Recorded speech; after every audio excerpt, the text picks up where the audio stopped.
If you think about the current situation of the UX job market, it's tough on everyone at any level of experience, no matter where you've worked, right? Some people do have some advantages there, but there's plenty of talented, experienced people who are having a hard time. Now, Amy, I know you don't have a crystal ball, but if you were to predict where you see the future of UX jobs in the new year, what do you think is going to happen?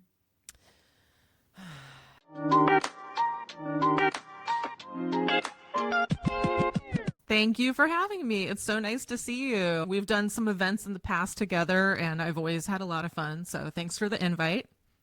Of course. So, Amy, I love a good origin story. I would love to hear a little bit about how you got into and out of user experience. Yeah, I am out of it and am in it still a little bit, but I can explain a little bit more about that. I studied anthropology and got my bachelor's and master's in that field. And in 2011, graduated, and that was at the tail end of the 2008 recession, where the economy was still picking up and recuperating from some bad economic times. And so that affected, for myself and many other people, our job search. And for myself, thinking back to finishing up grad school, my goal was I just wanted to get any kind of job where I could be doing qualitative research. And that happens in so many different fields. So I was applying to healthcare, government, just all kinds of things, consumer research, user experience. And I got 2 job offers, and I just picked one, maybe because it had a better salary. I don't really remember why, but I really just wanted to get a job doing qual. And I got my first job coming out of school at State Farm Insurance, going into a consumer research analyst position.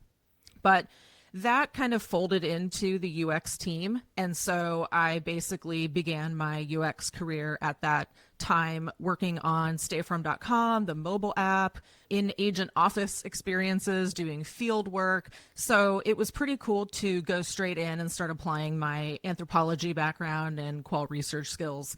Of course, I had a lot to learn, as anyone does coming out of school, and it was a major culture shock to go into a big old corporation. And I stayed there just for a brief period of time, and then ended up working at a design agency, different companies after that, eBay. I did my own consulting work. I've worked in a lot of different fields and industries and product spaces, but that's my origin story. And anthropologists love a good origin story as well. I actually knew I wanted to go into that field when I was 14 because of a computer game called Amazon Trail, not Oregon Trail. And coincidentally, I live in Oregon now, but yeah, it was the same concept. But along the way, you met different characters, and one of them was an ethnobotanist, which I explored and learned was part of anthropology. That was where I started, and it turned into a very different application of those skills and understanding of that field. But I think it's a really good one for UX researchers. Absolutely. Wow. Amazon, what was it again? Trail. Amazon, Yeah. It's like Amazon Oregon Trail. Trail, Okay. but you're on the Amazon River. Oh, interesting. I do Yeah. remember Oregon Trail. Yeah. Oh, yeah. Also a good classic. Yep. That's cool that you were exposed to something so young that kind of influenced you. And unlike a lot of people in their career, you actually did what you studied, at least for a while. Yeah, yeah. I would say I'm still doing anthropology because it's the understanding of the human experience and learning from people's lived experiences to make changes in the world, to solve problems, to make society better, to improve any aspect. That's the application of anthropology. Of course, there's the more academic version where you're building theory and knowledge about people and culture across the world, societies and patterns and things like that. But yeah, this is one flavor of anthropology, if you will. Yeah, I love it. I actually took an anthropology class in college and loved it. I think that might have also influenced me in my career path I down the bet. road. Yeah. Yeah, I think everyone should take some kind of social science class, especially if you're a designer or an engineer. Pretty much everyone, we can learn from the study of human beings since we're designing for human beings. You Imagine would that. think, yeah. Exactly. Yeah. Amy, I do have a question. I wonder what you think when it comes to user experience. What do you wish that people actually knew about the field of user experience, but don't really get?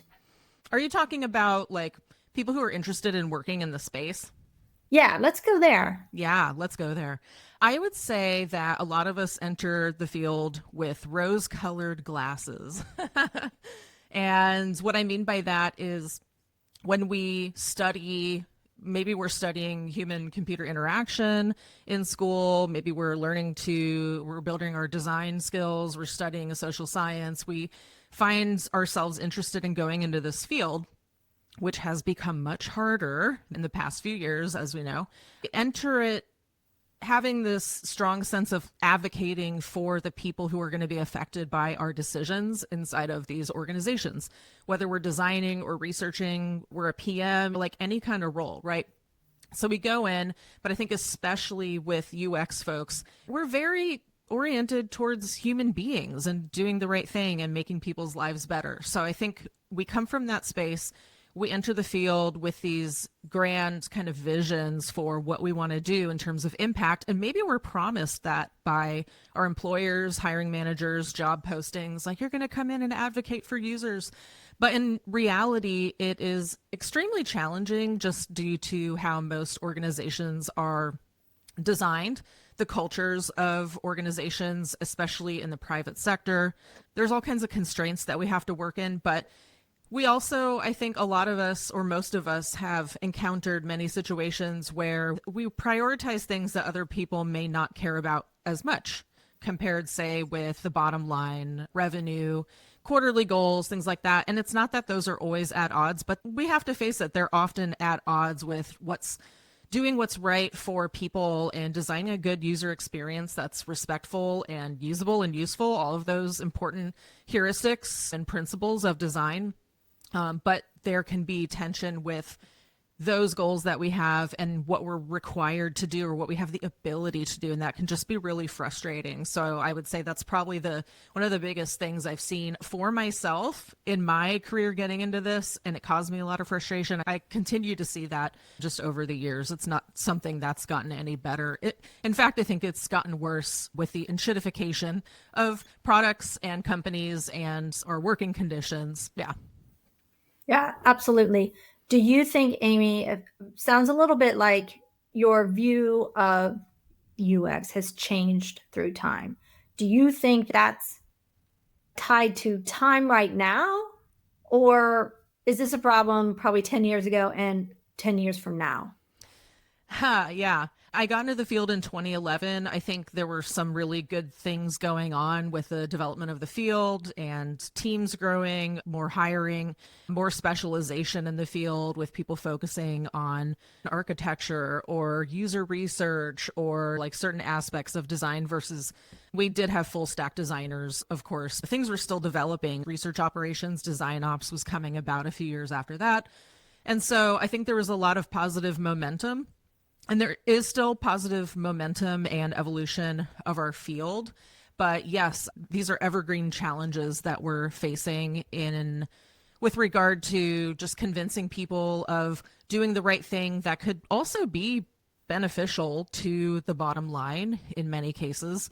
So I think I saw that pretty quickly, but in anthropology, we're trained to look very critically at social systems and just like the status quo of how things are designed at every level and aspect of society, especially organizational cultures, right? Like we study culture, and I think it was really easy for me to go into my first job and then every subsequent job and kind of see the constraints and obstacles within organizations. I noticed that pretty quickly, and I would say it followed me through all the way through my career up through my last in-house position, having those same frustrations. In hindsight, I think I could come up with some ways to care less or not try as hard to fix things that are not within my control and to just go do my paycheck and try my best at my job.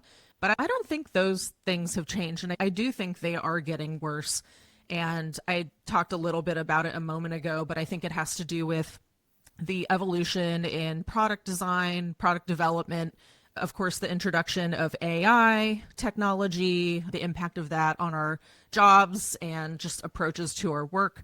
I think it also has to do with the capitalism focuses on growth at all costs, right? And the goal of a company, in fact, is actually just to make money regardless of what the product is, right? Meet the needs of shareholders, right? Shareholder centered growth. And so because that is just a continuing trend and the main focus of our economy, like that is going to have a major impact on our roles. So I think we're just seeing increasing challenges aside from the fact that many of us are getting laid off and hiring is slow to non-existent. So we are definitely in a new era.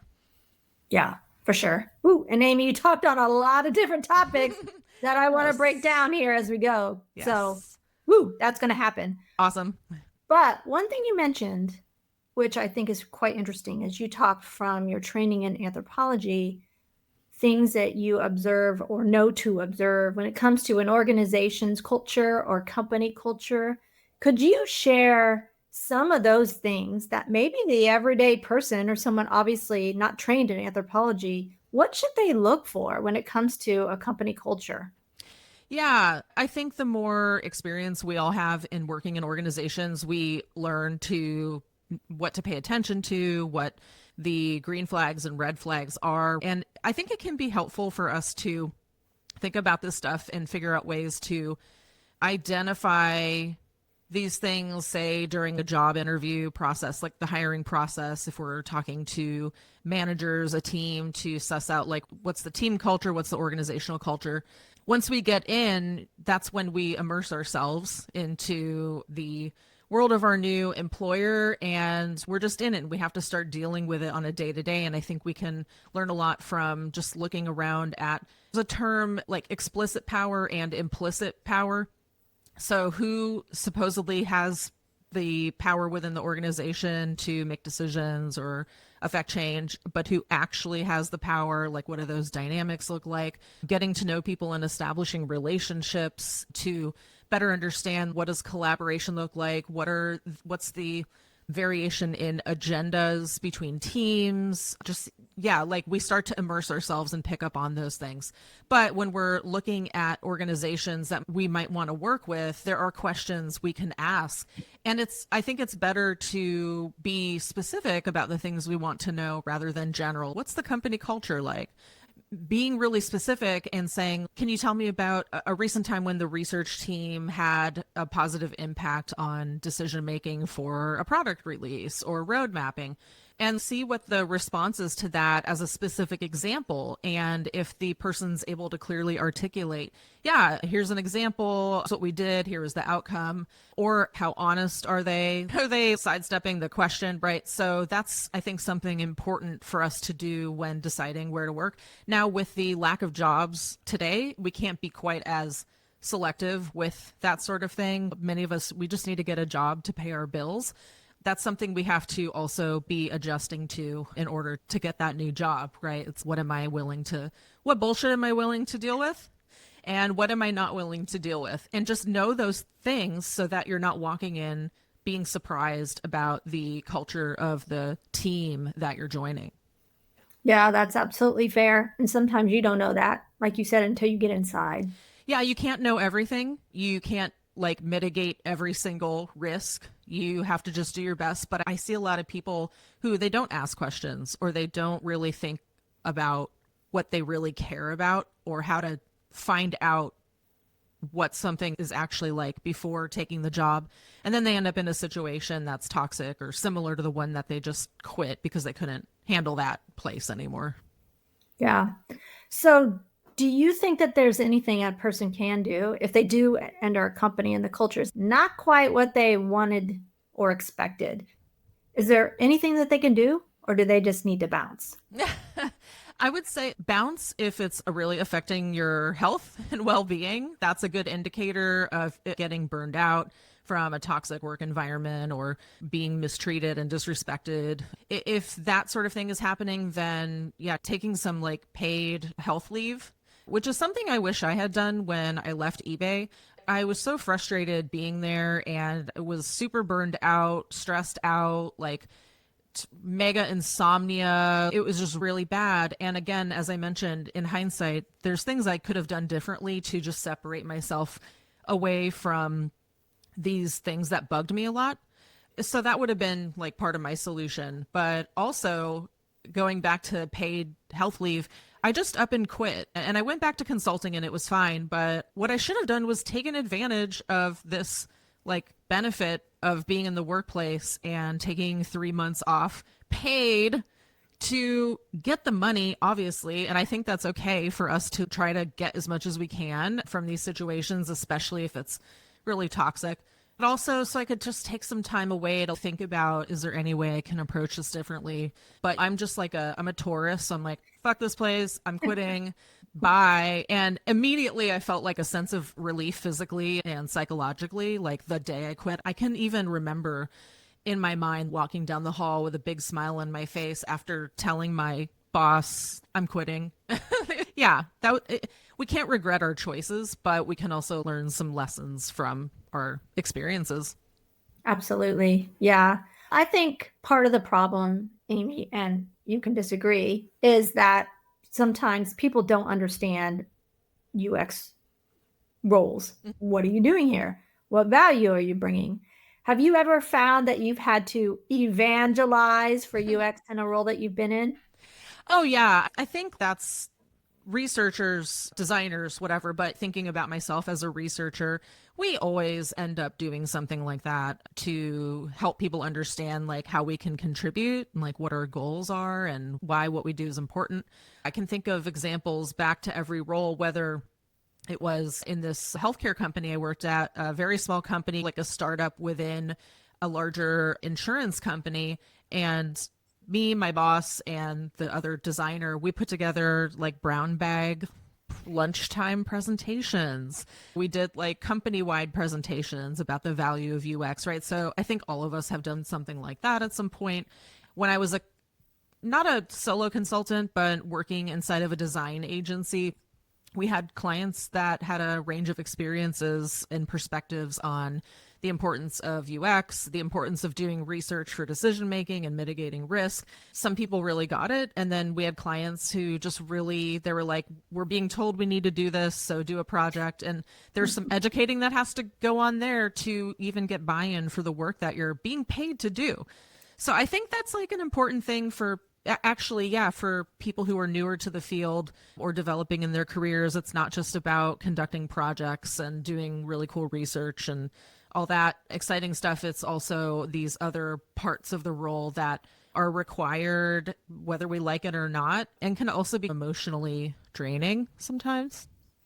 Absolutely. I have been there so many times where I'm just like, why don't they get it? Yeah. I'm here for a reason and I'm providing value. Just let me do my thing. Yeah, exactly. We've all experienced it. It's like a rite of passage, which is another anthropology, sociology concept, right? It's something that we all have to go through. We go through it multiple times. We try our best. And I'm sure both of us could look back and be like, that was not a good idea, or that was not useful, or I didn't need to explain all of this stuff in depth about methodologies and blah, blah, blah. So we can look back and learn from those things and try new approaches and new avenues for getting people to see that value. I think part of it is some people talk all the time about speak the language of business and frame things in terms of business. Yeah, that's not something we all like step into this field knowing and we can develop. And I think that's important.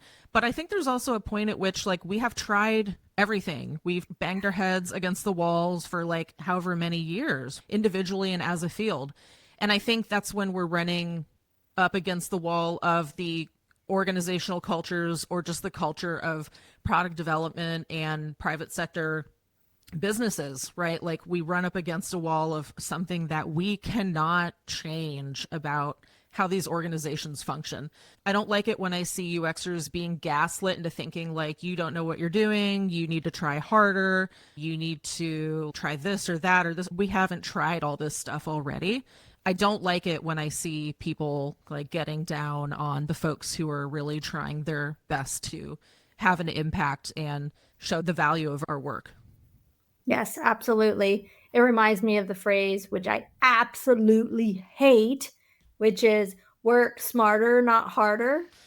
What the fuck does that mean? Yeah, work smarter, not harder. Yeah, it's just like a, what do they call it? A thought terminating cliche. What does that even mean? Yeah, just keep trying and figure it out. And it's your responsibility. And if you can't do it, then you must not know what you're doing. You're a failure at your work. Yeah, And then that's we're not expected, gaslighting at all. yeah, and then we're expected on our resumes and case study presentations and interviews to be like, we improved this one KPI by 20%. It's, we often aren't able to have impact, but not because of our work or our abilities. It's external factors that lead to that. So it's not a great position for us to be in when we're set up to fail sometimes. Oh, absolutely. I've been there many times myself. And that whole the metrics thing, I'm going to call bullshit on a lot of that. When you see these metrics, I don't believe them because I'm Yeah, like looking at the work that I've done, I cannot first if it ever got released, which that's a huge hurdle. right. But second, how can I tie my work as a researcher or when I was a designer to exactly that metric of, oh, increased conversion by 20%? Can you actually prove that? My Right, right. small part of that? I think yeah, it's hard to do. It's not always tracked. Might not be privy to that information. If some PM knows it, but we can never find Yeah. out what that is. We might get laid off. The project might get canceled or postponed. There's so many situations we'll find ourselves in. And what I tell people is to speak as precisely as you can about it. If you do know that you did this user research to inform some decisions about a new feature, a product launch, whatever it might be, it got launched. That's a good result, right? Like you said, not always something that happens. But if you know that there was some kind of positive impact to rate or revenue brought in by this feature, like you can say that your work contributed to that as part of the larger effort by the team. If you don't know what that is, then take it up a level and go, okay, I don't know the percent, but I know that there was a positive impact there. And if I were asked to explain that, I would have a believable story and rationale behind that. If you don't know what the actual impact was, or maybe the thing got canceled, then speak like hypothetically, going back to the goals. I contributed to this project with the intention of this kind of outcome. So as precise as you can be, great. But if you can't, like, just do your best. We should all know that everyone faces this, and not hold people to these standards of, you should always have a metric for your resume. Yeah. I absolutely agree. I think that so many of those are made up, and all those circumstances you're talking about.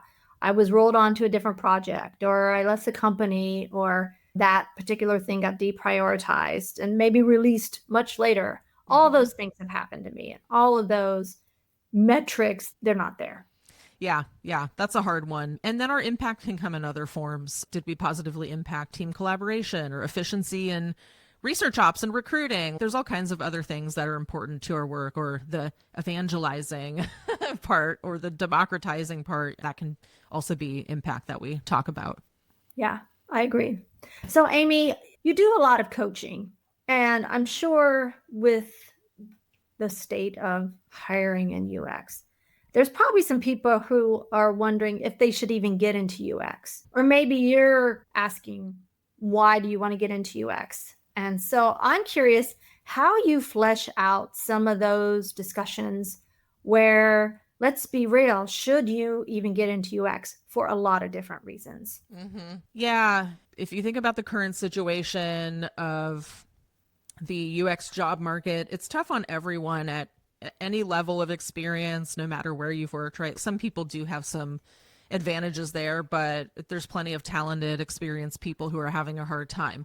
And if you think of it in terms of a spectrum of barely any experience to, like, you're coming out of school, to veteran UXer, the people at that end of the spectrum who are trying to get into the field, maybe they don't have private sector experience, which was always good, but it was a little bit more flexible. Have you done enough applied work to show that you could come into this private sector or this organization and do the work? But those people are like, they're just SOL right now. And I hate to say that, but that's the reality, is that it's just really hard to get into the field right now because there's so many experienced, talented people looking who are also having a hard time. And because there's very few opportunities for entry level people to get in. Companies don't seem to really be caring about offering roles at that level, or they just are narrowing the scope to we just need people who can come in and do the job. They've already done the job. We don't have the time or we don't care about training people up. So they're just not in a good situation. And I think it's especially true for folks like myself who come from maybe social sciences, academic backgrounds and training, which are really valuable, but it's much harder to make the case for your potential versus what you have done in evidence that you can do the job. It's not me like discouraging people. It's more, please be realistic to what's possible right now. So many people have put all this effort, time, money into preparing to enter the field, and just the timing wasn't right, essentially. That's obviously very frustrating to invest all of that and realize, like, at a certain point, I've tried enough. I've tried really hard to make this happen for myself. What are my other options at this point? And then going back to people who are experienced, like I'm seeing a lot of people having to take a step down level wise, right? So maybe they're elite and they need to go to senior. The heavily experienced people who've been in the field for a million years, obviously major contributors, very knowledgeable, lots of expertise, but I feel like that end of the spectrum of experience has also been shaved off because you have to pay those people the most. And that's a big part of it. Who can we pay? Who can we hire that we don't have to pay a ton of money, but they have enough experience to do the role? So what that means is it like focuses on this middle section of people who are like a handful of years in intermediate, senior, lead. That's where I'm seeing people. And then management, directors, leader type roles, like those have gone away in large part too. So I think being really realistic about the situation is important, and yeah, looking at alternatives too, applying these skills in other areas, and definitely seeing a lot of people leaving the field and considering alternate options. Yeah, I agree. It's a shit show. It's insane. Like you said, people highly qualified, writing books, been in the industry for years, are probably being told they're overqualified. Yep, that's definitely it. And it's hard to achieve a certain level and get all this experience and to accept that you might need to take a lower level. It's a lower level, maybe you get less money. That just is not a nice situation to be in personally. But yeah, there's that weird bias of, oh, you're overqualified. I don't think that's fair either. It's, can this person do the job? Are they fine with being at a lower level? Why is that important? What does that mean, actually? And yeah, I don't think that's fair either. And also, if I'm the person you're labeling as overqualified, screw you. It's my decision whether Yeah. I want to take this job or not. How are you, the hiring manager or the recruiter? How dare you determine if I might be bored or I'm overqualified? It just really pisses me off because let me determine if I want this role Yeah. or if I can handle the pay cut or if I can go back to IC. I'm an adult. I can make this decision for myself. Thank you very much. Yeah. It's, what's the concern there? And just have an honest conversation. What's your concern? Are you going to be bored? Are you okay with being a little bored? Are you okay with doing UI?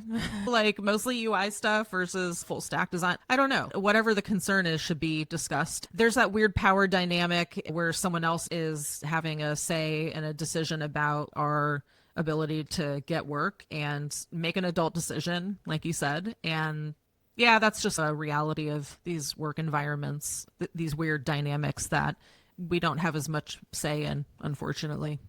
Yeah. I mean, there's that. There's biases. I'm Mm. going to throw in ageism. I think Mm-hmm. that's real.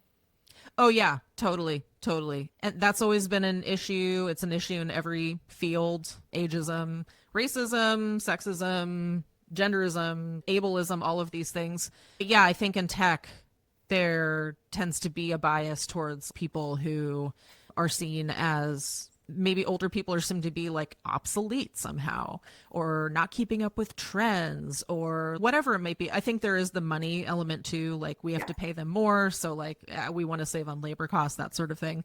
Yeah, the whole system is really messed up. Indeed. I know. We laugh. We're not laughing. We're laughing because it's ridiculous. And then let's talk about the other side of that, Amy. People who want to get into the field, whether they're transitioning from a boot camp or some education or academia or even another adjacent field where they think their skills are transferable, but let's just say it's an entry level position for them. Yeah. What are their chances? Time out. Let me rudely interrupt this great interview and share a little stat with you. I read somewhere that 75% of people are not subscribed to my channel who are watching my videos. Are you one of those? Let's fix that right now. Why don't you go ahead and give me a little subscribe? I would really appreciate it. Thank you. All right, let's get back to the interview with Amy. What are their chances? Like slim to none. And I hate to say that. I really do. Now, historically, there's always been fewer entry-level jobs. It was previously easier to get in, but it wasn't just like a piece of cake, right? Like you still had to prove your ability and your potential and show that this world that you're entering, you're not just coming in from some academic background without having done the work to learn what UX is and how to apply your skills in that, right? You did have to do some work. Yeah. I barely see entry level roles. Thinking about my coaching practice, the amount of people from academia who are interested in this field has gone down significantly. And I get very few inquiries from those people. And I need to be really honest and upfront with them about the situation. And because I think people still learn about this field and go, oh, that's really interesting. I want to work in tech. It can make some good money. Totally fair. But maybe their professors aren't as aware of the situation. Maybe they haven't spent enough time really researching what's going on. And I've tried to write about this a lot to keep people informed. So that's how I approach that situation. I don't ever tell someone like, yeah, don't bother. That's a personal choice, but I try to help them understand what it's going to take. It's going to take longer, and definitely to consider other options and pathways, just like depending on when do you need to get a job and what's most viable. That's the main theme that keeps coming up in my conversations with clients right now is viability for everyone. What's the most viable path forward, especially if you are like, you need to get a job to pay your bills. Okay, what's going to be the most viable path to get you that job? Even if it's in the field that you've been in forever and you don't want to be in it anymore, or if it's taking a step down level wise, what are the things you're willing to compromise on? And where can you be most competitive too with your skill set and product domain experience? Amy, viability. How does one think about that and really internalize what is my viability? Like, what are some things that they could be thinking about or discussing to help determine that path? Yeah, these days it's not just what are your technical skills and does that match the requirements on the job posting? Because there's a million UX researchers with the same technical skills, more or less, and designers and content people, all of us. There's a lot of overlap. Look at 100 researchers and you'll probably see lots of overlap with methodologies and types of research that they've done, usability or generative research, whatever. So you need to meet those requirements. So that's a viable path. Do you have some kind of like bonus that can help your positioning for applying for a role? Say you've worked in finance for 10 years. You could apply to a job at Google Ads. You could probably go into that on board, learn the space, and do the job. Yes, we know that. But you will not be as competitive against someone who has worked in the ad space, who has your same technical skill set. So looking at it very objectively like that for the most overlap and alignment with these roles level product space or domain expertise. Let's say you've been in UX research for 5 years, working in whatever spaces, but previously you were a therapist or a counselor. Take all that, wrap it up, and position yourself for roles in mental health tech or health tech, right? So you have lived experience, domain experience in a certain space, you have the technical skills, that's going to make you stand out from someone who's worked, say, just in e-commerce marketplace, for example. So that's one way to think about viability. And then viability also shows up in it shows up in your strategy. What is viable for you with regard to your timeline? Like, by when do you need to have a job? If it's really urgent for you, what's viable is going to be the path of least resistance, essentially. So it's looking at things like very objectively in this way, but being able to tell your story effectively so you stand out from the many applicants to a job who, again, could go in and do that job. But we're no longer hiring based on potential. We're hiring based on, have you done the job before, and preferably in this space. Yeah. Do you find that when you have those conversations or have observed those conversations that people are open to realizing maybe my chances aren't as good as I thought they were?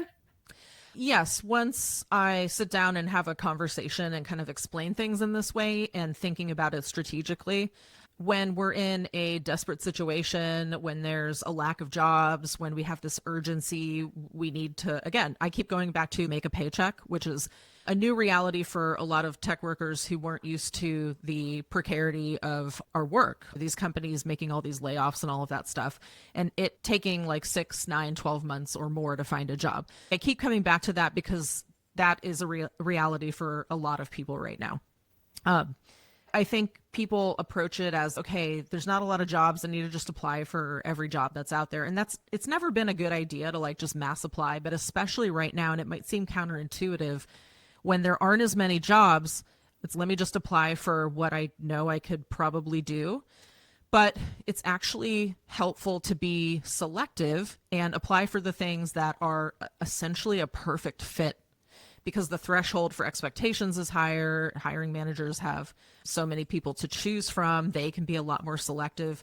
But what it means is you can put more quality effort into your applications, into customizing a resume that tells a story that's relevant to that hiring manager, that team, that job position. If you're applying for everything, it reduces the amount of time you have to be thoughtful and intentional about each application. And then again, going back to the competitive nature of the job market, if 100 people apply, you all have the same technical skill set. What's really going to bubble up people to the top are those like unique differentiators. So if you know that you don't have a unique differentiator for this role, your chances are just generally going to be less likely for you to get that interview. Again, it goes back to viability, it goes back to being strategic, and it frees up our capacity for the job search to focus on rekindling relationships, networking, maybe building skills, like filling in skills gaps, learning more about AI, adding some quant to our qual expertise, like whatever it might be. And it helps us just maintain a good balance, because a job search can be really grueling and you can get really burned out, and that doesn't help with your energy and motivation. So it's important to balance all of that stuff, and that's where that strategy comes into play. Yeah, I'm going to push back for a second, Amy. Do it. Hi, just one more quick interruption. If you are finding value in this video, give it a like. Let's get back. Yeah, I'm going to push back for a second, Amy. Do it. There are a lot of people who think it's a numbers game. And Right. It's like, why would I spend time customizing my resume for these 10 roles that sound really awesome when I could send the same resume to 100 different jobs and be in front of 100 different people? What are your thoughts on that? So I am newly in a relationship. Just hold on for a second. This will be relevant. I was single for a bunch of years, and it was the pandemic and all kinds of different stuff. And it's just hard to meet people these days, right? Dating apps, those are not great. Anyway, long story short, I would rather have gone on one date a month or had one conversation on the dating app like every couple weeks, a new chat or something, because what is the point of trying to appeal to every guy on the app? there's no point in that. I want to repel people. I want to be like very upfront about who I am, what I care about, who I'm looking for. And if they see something on there and they're like, oh no, they're like, that is not a good fit, then they can self-select, they can opt out. They don't have to message me. So that reduces my work and effort into having pointless conversations. It reduces like my frustration with having a conversation for a week and then it just peters out, or going on a date that in hindsight, I probably shouldn't have wasted my time. So I always come back to this example because it's the same thing with job searching. Why use like a generic thing to try and appeal to 100 roles over some period of time? Because there's no way there's even 100 roles for you to apply to in a couple of months, probably, if you go back to that fit and alignment, right? So yeah, that's why I would say that approach is not effective. If let's say you've been in this field for 10 years, half of your experience is in healthcare and half of your experience is in automotive. If you apply to an automotive company, are you going to talk about every single aspect of your work, including healthcare and aerospace? Yes, you're going to talk about your healthcare jobs, but you're going to emphasize the, did I say aerospace? What did I say? You know what I'm talking about. Just pick a product space, pick an industry, right? Are you going to emphasize the healthcare stuff? Are you going to emphasize the e-commerce, the advertising? That's what I'm talking about with tailoring your resume to really resonate with someone, with that hiring manager, with the product that you're going to be working on. And then even in a little pitch at the top of your resume, cherry pick the most relevant stuff so that right off the bat, they're like, oh, this person looks really compelling. They look like a viable fit already. Let me take a closer look at this. So if you're applying to a million roles, you don't have time to do that. And you're just going to look like a generic out of every 100 researchers. You're not going to stand out. And so I think that being selective, again, it might feel like scary, but it's actually a really good use of your time. Yeah, I think that's fair. Thinking about all the things that you could and should be doing when you're looking for a job, whether you're employed or not. Upskilling, you mentioned networking. There's so much that we could be doing to fill that time, right? And fill that time. We don't really want to fill that time. We want as much time as possible to do the things that are important. So I feel you. I understand where you're coming from. And I often wonder, somebody who got a job, right? They probably don't know if they were one of 100 or 1,000 applications or resumes or whatnot, but there was something in there that made them stand out. Mm-hmm. And unfortunately, a lot of us don't know what made us stand out or what made us not stand out. I wish we had some more feedback in that process, right? And I think if we did, we'd learn lessons more about what we should and shouldn't do in resumes. I know there fabulous coaches like you and whatnot who are looking at it through that critical lens. Mm-hmm. But think about it, Amy, if we actually understood this process a bit more, it's just like usability testing, mm-hmm. right? Mm-hmm. We put this in front of somebody, get some feedback and learn some lessons and make changes.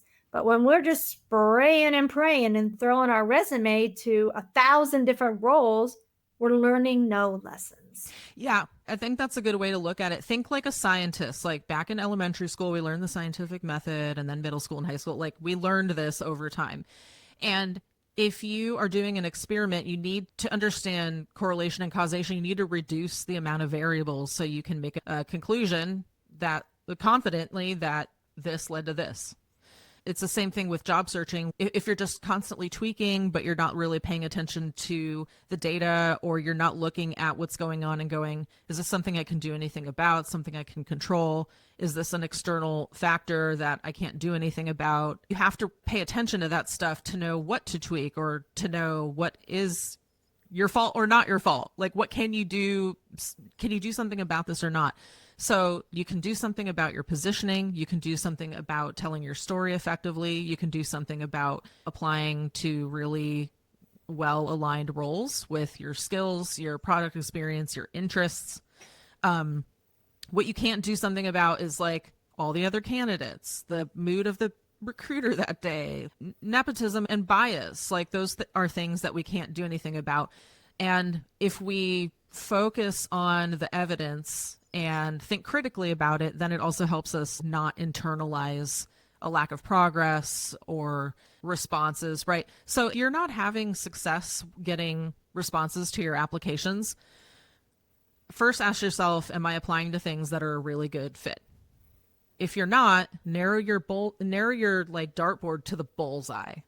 Okay, let me start there. Let me see what happens with that. If you're still not getting it, okay, am I telling my story effectively on my resume? Am I being really clear about my responsibilities and impact? Can I do a better job with making that really clear to a recruiter and hiring manager who gets my resume? So take it step by step, like the phases of the application and hiring process. If you're getting responses, but you're not making it past the recruiter call or the hiring manager call, then okay, what can I assess in this situation that I might be able to tweak? But don't make assumptions. Really focus, again, on the things that you can control. And just know, like, it's not the job market of 2021 when things were booming. It's not the job market of 2016 or 15, right? Like, it is a whole new ball game. And I see a lot of people who get laid off and they really aren't as aware, and it's like a shocker to them. I used to be able to get jobs in 2 weeks, and recruiters are constantly contacting me. It's a whole new ball game. So we all have to adjust our expectations for progress and timelines as well.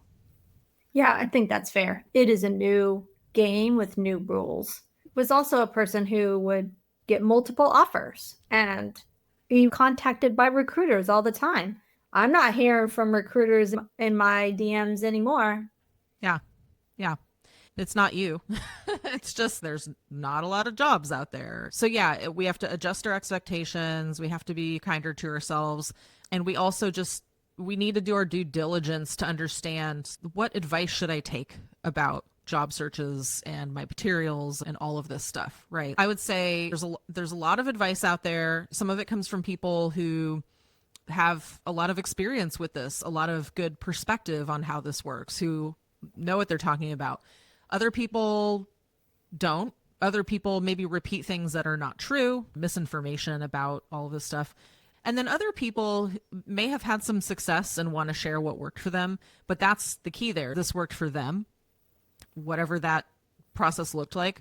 Maybe there's some things that you can learn from their approach, but there could be some things that you thought didn't work well, but actually could work well for some other people. So I would say try to find the signal within the noise and make sure you understand what's this person's perspective and what's their rationale. I always want people to know what is the rationale for job search and career advice that someone is giving. That's how I would advise people. Yeah. Tell me more about that, that rationale. Yeah. Okay. Something I spend a decent amount of time on is busting myths about the job search process and how all of this goes down. And there's no one practice, right? There's a lot of variation. But I would say something like what we were talking about with mass applying versus being really selective, right? I presented a rationale to you for why I think that is a good approach. And I have seen that make a difference with my clients. I know that about my own experience. I know that from just a lot of people who I've interacted with, right? So that's a rationale that I gave for that advice. When it comes to things like on your resume to beat the ATS, that is one of the biggest, most repeated pieces of misinformation on the internet about the job search. Part of it comes from the fact that people don't understand how the systems work, like they don't understand the purpose of the software. Part of it comes from a lot of like really shady marketing around pay me and I'll help you make a resume that beats the bots. If you see that repeated enough, then you start to believe that it's true. And if enough people say it, then yeah, it must be true, right? But if you actually follow recruiters on LinkedIn who share about this process, who talk about how the software actually works, what they repeatedly say is there's no bot or algorithm that's deciding, are you qualified? That's a human's job. In the application, there might be some questions about, do you need a visa sponsorship? We can't do that, sorry. And it'll auto reject you because that's just a black and white, yes or no sort of criteria. Can you move to Anchorage, Alaska to our office and work from here? No. Okay. Auto reject, right? There are questions that a human will build into that form, but it's not it's not AI, it's not an algorithm, it's not some kind of automated thing that's going, Jen's not qualified because I don't see a 100% match, right? That's just simply not how it works. An ATS just tracks your application, it tracks your materials, conversations. A hiring manager can access that software to take a look at stuff, compensation information. It's like just a place where all of this information is stored. But again, it's a piece of misinformation that continuously gets repeated, even by people who I like admire or respect in our field. And I'm like, oh, I wish they weren't saying this. I wish they just did the research. And I've never been a hiring manager. I've never been a recruiter. But I know because of that, I need to be well informed about what I'm advising people. I would say this is a good example. Again, the mass applying, never cold apply on a website. Most hiring actually happens through applications on the company site. I see recruiters say this regularly. There's a recruiter I follow. Her name is Bonnie. Anyway, I can't remember her name right now. There's several recruiters on LinkedIn who are just constantly posting about these topics, about demystifying how all of this stuff works. And so if you don't want to believe like a career coach or some random person out there, go to the source, go directly to the source, and that'll help you feel better. And it relieves that pressure to be like, oh, I need to tailor this to the ATS. No, you need to tailor it to a human and tell that story that will resonate with a human. Bonnie Dilber. Bonnie Dilber. Okay. Bonnie Dilber. I'll put a link in the notes Yes. so that we can follow her on LinkedIn. Because Bonnie Dilber, Amy Miller. Yep. to be fair, I'm not following a lot of recruiters, and I do think that is who I want to tell me what's happening with the ATS, which is applicant tracking system. Right. You mentioned that, right? It's not auto throw away Sam. That's not what it stands for. Exactly. Now, it's not to say like you can't maybe make use of AI to help you improve the writing or improve the language and make things more concise. Right. Okay, here's my experience. Here's the job posting. What's going to be most relevant out of my work? Okay, yeah, sure. Feel free to use those tools to help you with the process. But yeah, again, design this for a human. Present the most relevant information. Everything else is noise, doesn't need to be on there, doesn't need to be this like comprehensive thing of every single thing you've done. It's a very high level document, just a taster, a teaser. Here's me in a nutshell. And then think of the design concept of progressive disclosure. You can reveal more information over time when appropriate. Yes, that's so true. I've seen people with 2 years experience have a 5-page resume. And I'm like, girl, I've been working for decades and my resume is not half that long. So that's why you have LinkedIn. I love your point. You give them a taste on your resume. And if you really want to know all the things, I got plenty of digital space on LinkedIn to go into more detail about that. Yeah, reduce the cognitive load. Like you need to make it easy for someone to get through. And again, the 7 second, someone spends 7 seconds on your resume. That doesn't even make sense. Bonnie had a really good explanation of this where she said there was a study done several years ago where they like eye tracked where recruiters were looking on a resume, and her takeaway from that was that people spend a very brief amount of time looking at the key bits of info, like your title, years of experience, right? And that's like a heuristic. It's a shortcut to understanding, okay, does this person have what I think they need? Now let me look at the rest. Her point ties back to the importance of designing the resume for a human. Use those headings and subheadings. Put like the most important information. Make sure it's well designed enough, easy to read, because they're going to check out those key bits of information before looking at the details of things. So it's like a half truth. Yeah, that's fair. Yeah, get educated on what really works and doesn't work. Yeah, exactly. Now, Amy, I know you don't have a crystal ball, but if you were to predict where you see the future of UX jobs in the new year, what do you think is going to happen? Nothing will change. Yeah, no, I don't. I think it'll stay the same, and I don't see anything getting better anytime soon. And I can give you a rationale. Yes, please do. Yeah. It's funny. It was like the end of 2022. I did this event with, I forget who I did it with, but it was some kind of like just AMA or whatever webinar about like the layoffs that were starting to happen. I do not make predictions. Like, I don't think anyone should really be making a lot of predictions, like precise predictions about stuff when we don't have As the I data. asked you to make predictions. Yeah, but there's a difference between predicting something that can occur based on trends and patterns and data versus this is a new thing happening. I don't know how long this is going to last. At the end of 2022, I was like, I think we'll have 500,000 layoffs. Something told me that I was okay to make that prediction, but we had significantly more than that by this time. And I just bring that up to say it's important for us to look at the trends, the patterns. And we've been in this situation for enough years now to know there's nothing occurring economically, within tech, within UX, within society that gives me any like positive or optimism about something shifting significantly in the next year. Does that make sense? There's no signals out Absolutely. there. There's signals to the contrary. I think we've been in a recession for a little bit. We're definitely in an economic crisis across the board with all the layoffs, but just across the board in our society, there's a lot of struggle going on. There's a lot of macroeconomic trends, political trends that are affecting all of this, tariffs, like all kinds of stuff going on that's trickling down to affect individuals and communities.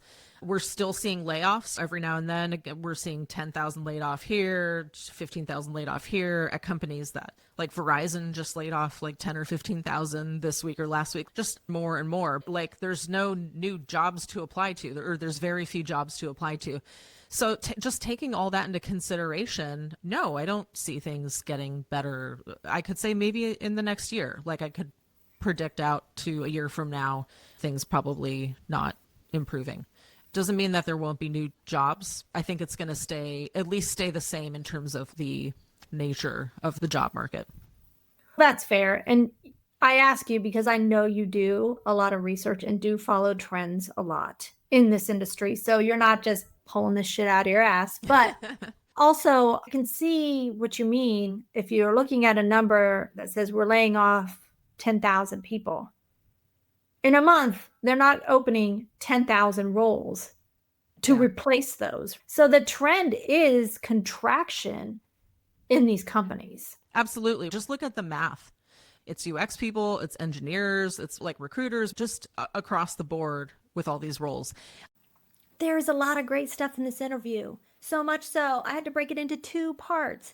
So go check out part 2 where Amy and I talk about AI and its disruption on the UX industry. See you over at that video.